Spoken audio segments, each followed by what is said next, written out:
While the Rhodes-Stardust rivalry definitely isn't my best work, I'm content with how the feud has played out. However, this isn't the first time that I've attempted an angle like this. You guys remember The Miz, right?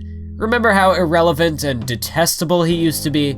Imagine if WWE actually booked people based on how they were portrayed by the fans.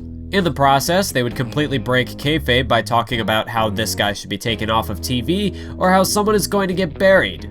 I'm not talking about slight jabs at reality either. I mean full-blown, we don't like this guy, and that's why we are treating him this way. How frustrating would that be? How stupid would that be? How could anyone even attempt the US title was something? supposed to be on the line, but Miz is, he's a little preoccupied at the moment. My car! Wait, what do you mean I have to do the job at King of the Ring? Hello? Hello?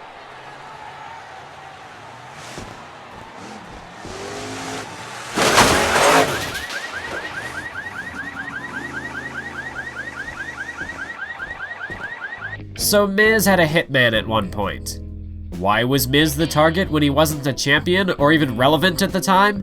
Because making fun of The Miz is easy comedy, right? For several weeks, Miz would watch his car get blown up, or watch his car get run over, or nearly get run over himself. Attempted murder! Hilarious! Then Miz disappeared for about a month, but when he came back, he went straight after this hitman by calling him out for a match. Miz was going to get his retribution against this devious and violent assassin. But who could it possibly be? It was Adam Rose. Why would he even... Do I even want to know what his motivation was? I wasn't trying to attack you.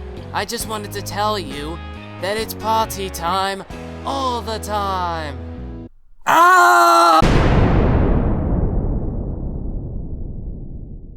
It always comes back to the Shield. Why does it always come back to the Shield? I've had this entry sitting in a text document ever since I wrote the first episode of Behind the Universe last July, and I still managed to forget that it happened while I was on commentary during episode 13. That's not the only slip-up I made on commentary during that episode, but we'll get back to that. Roman Reigns' run as United States Champion is one of the least memorable title reigns that I've ever produced. Clocking in at 24 days, it has a fair amount of competition for shortest title reign. Remember that over-the-limit fiasco from the last episode? But that doesn't make it any less pointless. Not only was this title change pointless, but it was downright offensive. When Reigns won the belt at No Way Out, he halted Jack Swagger's 168-day stint as the champ. At this point in the series, no one else save Christian had even come close to that length, and even Christian was still 2 months behind when all was said and done. Ryback, the Wyatt family, and Cesaro have all since broken that record, but at the time, Swagger's title reign was unprecedented. A Reigns victory should have been used to elevate the belt to new heights.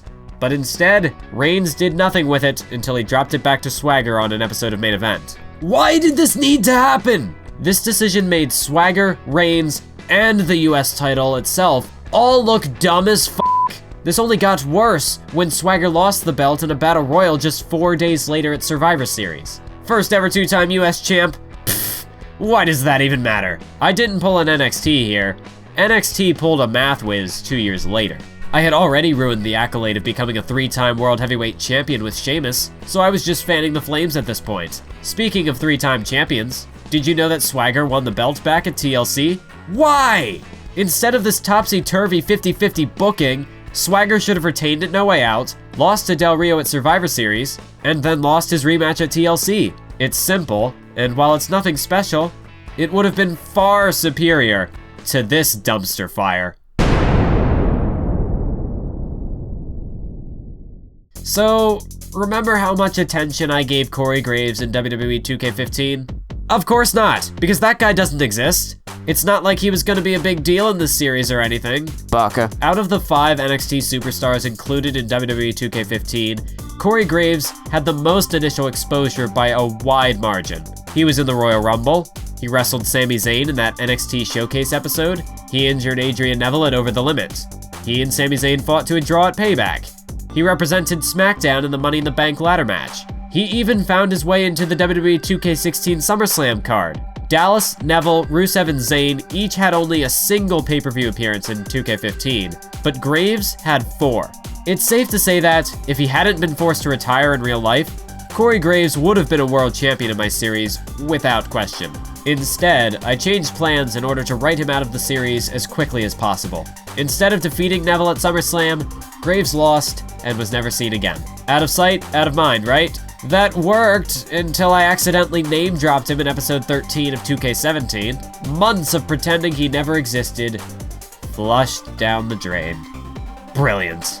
Ultimately, I stand behind my decision to cut him from the roster since his presence really isn't necessary in my current product. I probably could fit him in somewhere, but then I have an extra talent to try and develop.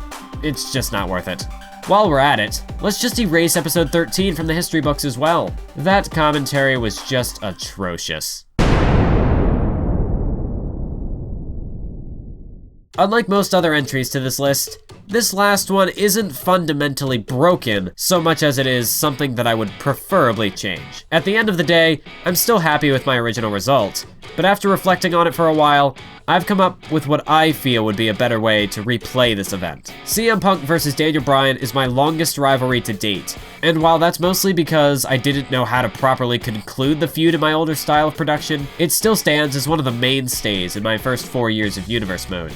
At the end of WWE 13, Daniel Bryan was chasing after a match with CM Punk, and in early WWE 2K17, Bryan was still chasing that same goal. I admire long-form storytelling, not just in wrestling, but in any medium of entertainment. Short-form storytelling can be just as, if not more impactful than the former, but I love the immersion that comes with an extensive narrative. Not only can you learn life lessons from the story, but you get more opportunities to empathize with the characters as their stories unfold. Hunter x Hunter, my favorite anime of all time, is 148 episodes and still incomplete, while my second favorite anime, Full Metal Alchemist Brotherhood, is 64 episodes. The episode count doesn't correlate to an engaging narrative, but when you can find an engaging narrative, you want to see as much of that world as possible. The Naruto manga has over 700 episodes in animation, but does that make it a good show? Absolutely not!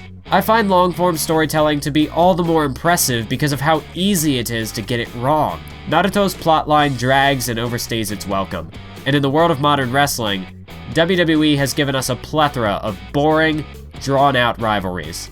It feels like they're stalling for time, as if they're preparing for a trump card that will blow everyone away. The problem is that they have no trump card, so stalling for time is utterly pointless. I've made similar mistakes in my series. Some things were out of my control, some things weren't. One such instance of this is the Bryan-Punk rivalry. This feud could have ended in WWE 2K14 at the earliest, or in WWE 2K15 at a reasonable pace, and I could have called it a day. I'm glad that I didn't do that, but I arguably should have put the angle to bed at WWE 2K16 SummerSlam. Maybe you could find something that I've missed, but what did putting Punk and Bryan out of action for 5 months actually add to their feud, other than the knowledge that they could fight at WrestleMania?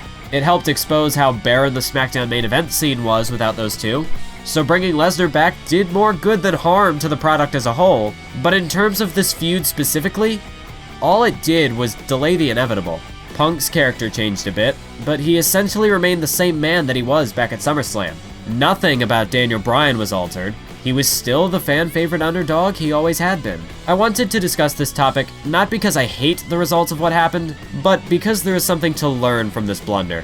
Some of you may not even think of it as a blunder. If the match had gone down at SummerSlam, who's to say that Kevin Owens would still be in the main event? Would Titus O'Neil still have won the King of the Ring tournament? No one can say for sure, but everything happens for a reason. The best thing I can do is take something constructive from this and move forward. Thanks for watching. If you enjoyed, please share the video with anyone you think would be interested in it. And if you want to stay up to date on any information that might affect production, be sure to follow me on Twitter at MathWiz97x. Unless something catastrophic comes up, I'll be more likely to post there than here, so keep that in mind. I hope you enjoyed the new video, and until next time, keep on YouTubing.